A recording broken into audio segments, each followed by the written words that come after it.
I just ate a bit of lunch and I was thinking about synesthesia, where the brain gives the sensation that isn't correct. For example, someone might be eating a carrot and it tastes like cotton candy.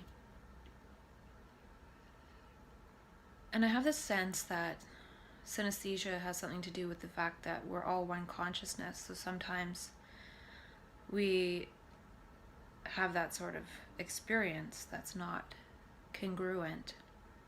And I was thinking about how when I've had an experience called dissociation in the past, I feel like I'm a homeless man. And I was thinking that that's actually, in a way, related to synesthesia. It's like experiencing a different consciousness as my own, not just thinking I'm eating cotton candy when I'm eating a carrot. It's actually feeling like I am somebody else while I am me. And I don't know if that's because I'm quantumly entangled with a homeless man or something to do with holographic consciousness. Sometimes I feel like a very conscious person, whatever that means. It might mean higher on the scale of consciousness by Dr. David Hawkins. He talks about how one person at a certain level balances out 10,000 at a certain level below. And in a way, I think we're almost like additive in a way. So say there's 10 people of 10 consciousness, that equals to one person at 1,000 consciousness, just in this example. In a way, those 10 people are that one person at the higher consciousness.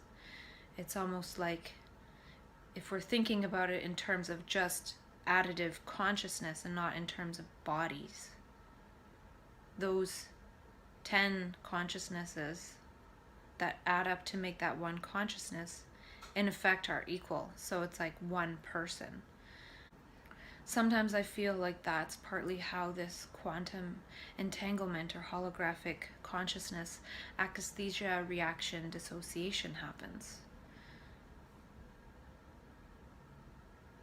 In that, if the one consciousness at 1,000 or whatever divides in a way, then it sort of feels like it's somebody else, because there is somebody else at that level. So when the consciousness goes to that level, it can almost have an akathisia reaction equating with that consciousness as opposed to the higher level of consciousness. It could also have something to do with being called to do something in particular. Like I feel called to help homeless people, and then when I go into that state of consciousness, I feel like I am homeless, and maybe that's why I feel called to help them. So it could be giving me a clue, it could be an actual happening, it could be synesthesia. I think I might have just said akathisia, which is different. So synesthesia to me shows that consciousness is holographic and it's also non-local. So that would mean that our consciousness, how it is now, is affecting the whole. It has an effect on the whole. It could be partly too, if a consciousness experiences being a homeless person, that's going to give that consciousness more empathy for that situation, for that experience in humanity. So one will be more understanding and empathetic, and then not be judgmental and all that energy that goes along with that. So there's a lot of different levels I can see there.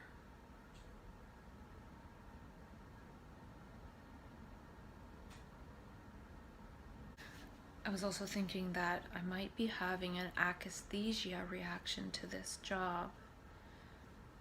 I've had akathisia before when I'm put on long-term antipsychotics, and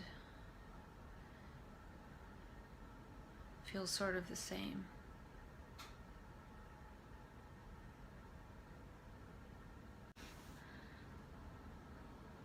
I wrote down that we choose things that won't satisfy us and are not right for us because of marketing. So marketing changes our focus and our attention onto something else because we've been programmed that way. So normal life is like this grand marketing scheme to keep us away from our natural, innate flowering that would be an unfolding, and we would be satisfied because we would be who we are and not searching for something else. And I think whatever we're searching for we'll find, but we've been programmed into searching for the wrong things. And more on the algorithm of synchronicity, which is something I will be exploring for sure. It has something to do with the present moment and with not seeking.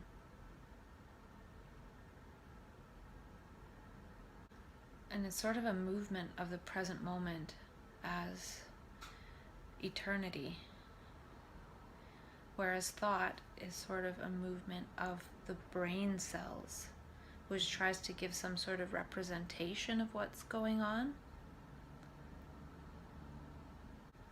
But it's not quite that. It's a movement away from actuality. In a way, it's sort of like a reflex away from what's actually right now. And the ego is like a muscle spasm that doesn't actually contribute to forward propulsion, to the movement forward. I was thinking about how this self-dialogue process is kind of like sweating when we exercise. And what I mean by that is when we exercise, we sweat, and that helps to eliminate toxins. And in a way, when we do this self-dialogue process, it's sort of like a sweating. We release mist through our mouth, and the mystery is revealed, and that energy goes out with the water partly, as well as the energy, just like the energy of physical movement creates the sweat, which releases the toxins. The energy of the movement of one's voice and dialogue and moving that energy through the body releases whatever toxins that need to be released through the voice, through the lungs sweating. And the algorithm of the ego voice talking to itself in loops is tied into the dopamine reflex. So that algorithm is a program that will get us addicted to the dopamine reflex, which is the ego, which is programming, which is a false structure.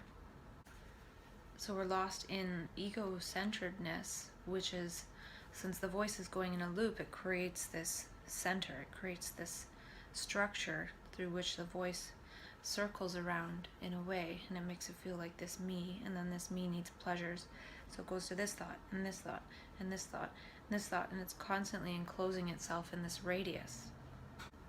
And I don't feel we would need to be supported in recovery from mental illness if we were never pushed away from our original childlike trajectory of who we were born as. And I think this trans consciousness experience, as well as other experiences of consciousness, are actually immunity to being turned into artificial intelligent bio-robots. And it seems we buy reality with what we pay attention to. And it's not just pay attention as in focus, it's pay with our attention. Instead of paying with our attention, can we create with our intention and attention? And I think in map consciousness, the transformation moves us towards quantum computation, because dopamine is a linear computation reflex between good, bad, positive, negative. And when one gets beyond that duality, there's a much more rich experience. There's a different algorithm. And I wrote down that action in the moment heals the implications. Meaning, if a person sees something and all of its implications in the extrapolation and then actually acts, it sort of heals that in the moment, plus all of the implications of that one saw. It's really interesting. And mania is a word for a bunch of fun, cool, different, new stuff happening. And I wonder if we can just do that. Do fun, new, different, cool stuff. And do we need that energy in order to do that? We didn't when we were young. I realized about Tom Wooten's Bipolar in Order, how he teaches us to find the value in depression, which is a way of saying take the good and bad out of it, take the right and wrong, take the pleasure, take the dopamine out of it. In that we think, well, this doesn't feel good, so it's bad. But doesn't necessarily mean it's bad just because it doesn't feel good. Could have something to do with dopamine withdrawal. Depression might. And we might need to decouple from that before we get reattached to the other reward system, which isn't tied to dopamine and the personal gains and personal pleasures. It's tied to oxytocin and the gain of the whole, the gain of we. And I think that's important. And that's tied into altruism. And it's the natural reward. And depression is also showing that the ego compass of dopamine isn't it. It doesn't lead us to sustained happiness with life. It's more and more isolating, which actually leads us to be less and less happy. So it's also showing that we've gone too far down that road. And laughter is a different reward system. That gives us oxytocin as well. I actually thought of an idea for an app or something tied into the Apple Watch or something, if they could actually measure how much we laugh in a day. Apparently a 40-year-old laughs 4 times. Laughter is very healing and it's very good for the body. So it could actually be a measure of health to measure how much one laughs in one day. I was also thinking that it's probably one of the reasons why farts sound so funny is because they make us laugh. I think farting might actually be more to do with social bonding than anything else.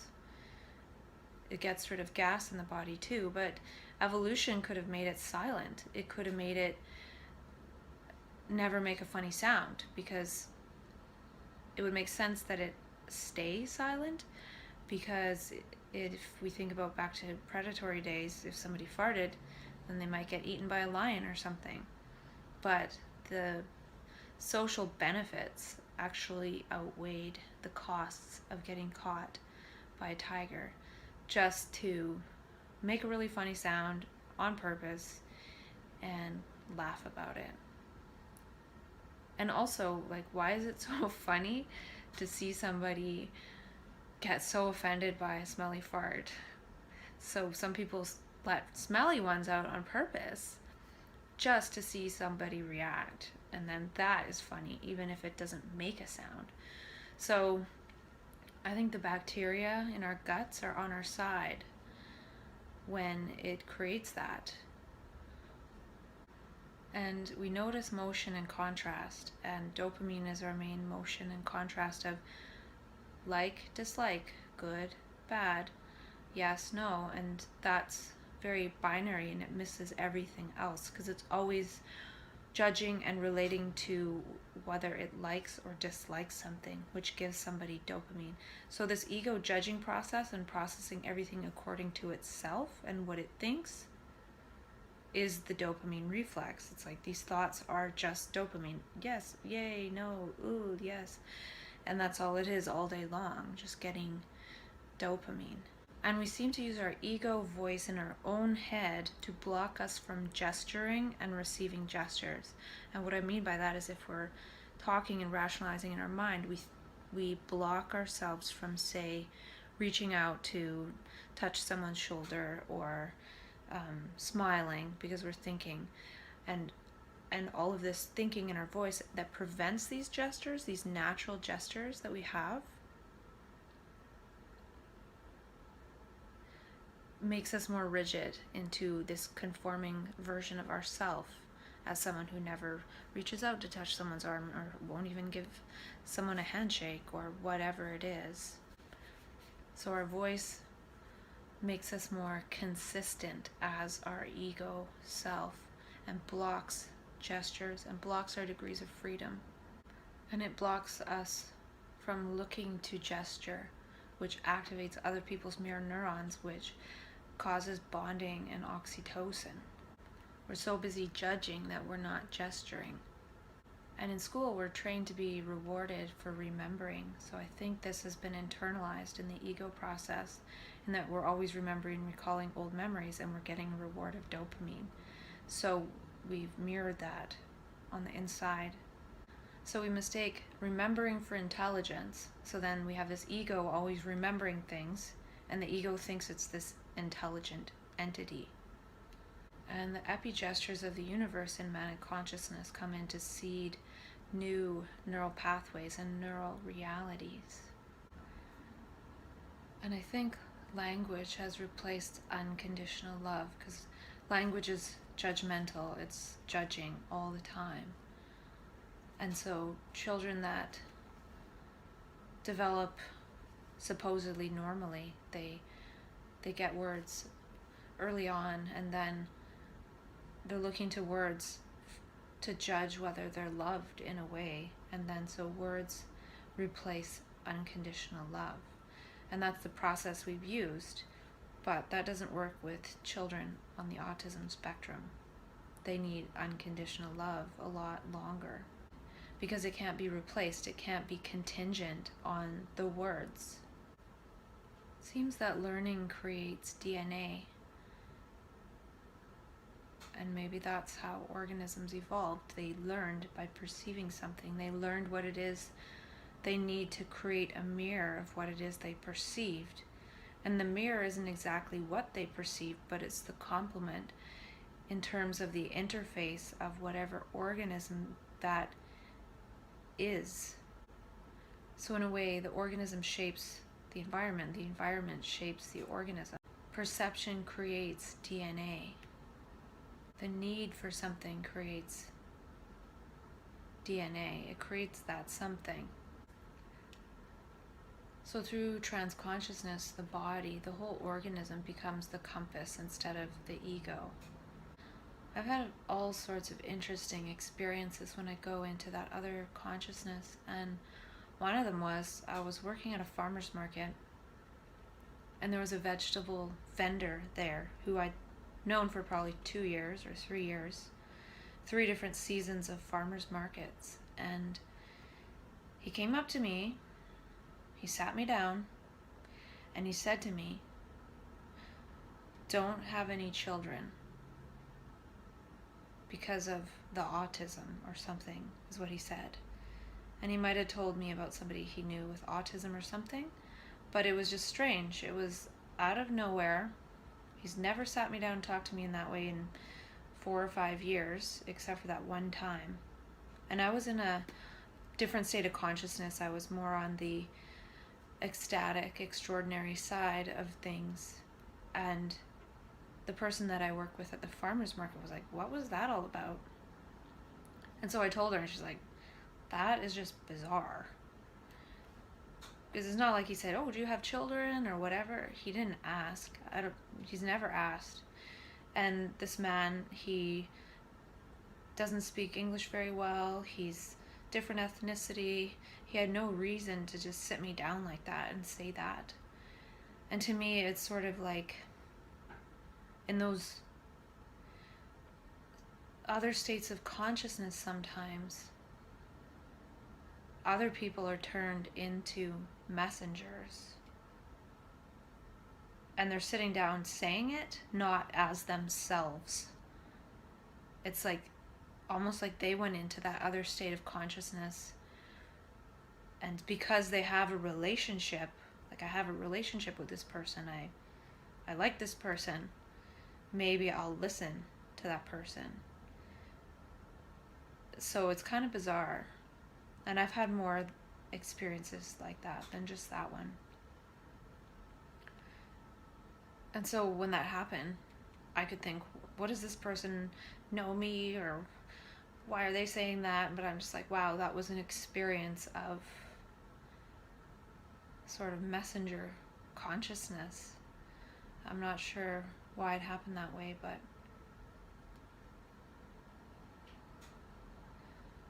so I guess I'm not really supposed to have children. And it seems like in that first experience, everyone was a messenger, whether I knew them or not. They were giving me messages all the time. And it became a little bit much.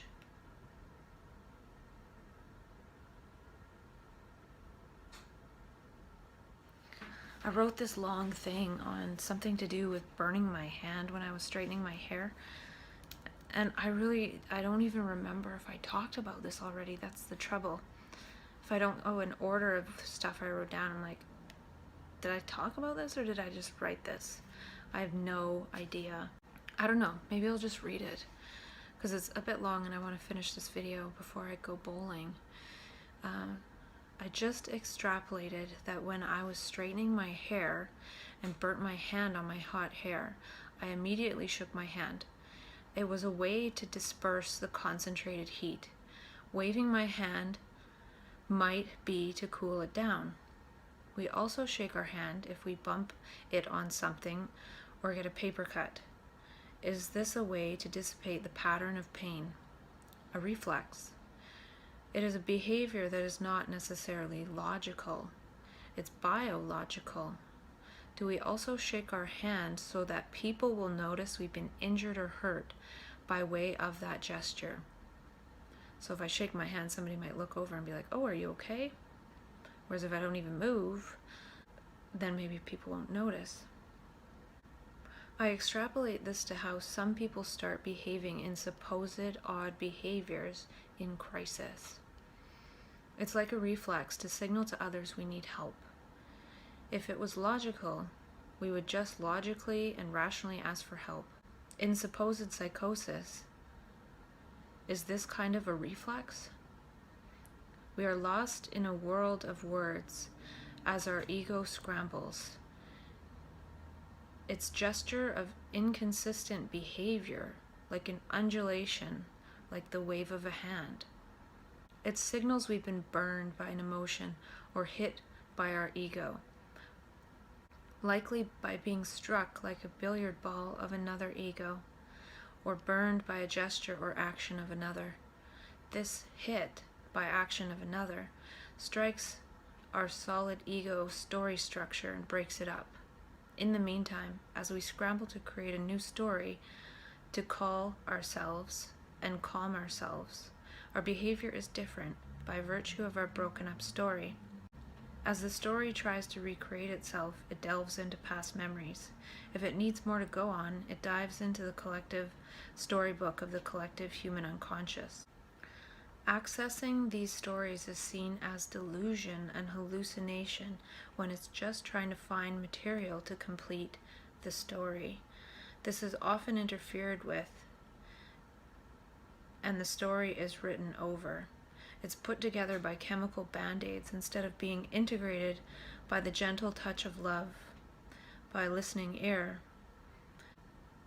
Being cared about heals. It heals those biomolecules of distressed perception. Love cannot be replaced by pharmaceuticals. Also, I extrapolate that certain people are accumulating the allostatic load due to egocentricity. We need more world centricity. More professionals call for more professionals as the divide widens. Could TRE help shake off some of the energy instead of the behaviors? The ego is that which concentrates the energy by identifying, and this accumulates allostatic load, which must then be dissipated in behavior. So many good people doing bad things. MAP experience is to shake off all of that Not just the personal, but all the collective implied in each concentrated ego and extrapolated back to infinity. It's difficult to shake this off. Recovery is going against the universal shaking off process. It's universal distress, not just in that distress is universal, but also in that the distress of the entire universe in subtle ways added up to that moment in the time space as the individual. Accumulated inaction.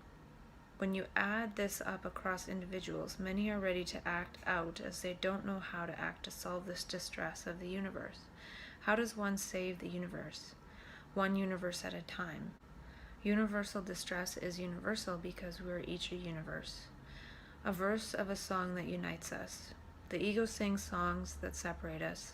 We act in personal disorder because we are not acting in personal order. I was thinking to this training I took about how emotion can erupt into behavior. And emotion is sort of the accumulation of the allostatic load, and then eventually it can erupt into behavior. Well, this is sort of what happens with someone who goes into map consciousness.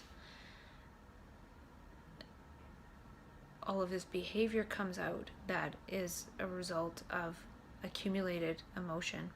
And I think it's not just personal emotion, because if it was just personal, it wouldn't really be enough to make that happen. What can happen is that a person gets more into hyperperception, into the highly sensitive person aspects of oneself that one was conditioned out of feeling. And when one does, all of a sudden, all the implications of all the built up emotions now are stacked up in that person's consciousness. It's not just the emotions of what one logically sort of thought was the troubles, but everything that one didn't know one was participating with actually is there. It's like the accumulated karma. It's actually going over one's life karma and past lives karma in this life now, and navigating that is resolving that karma.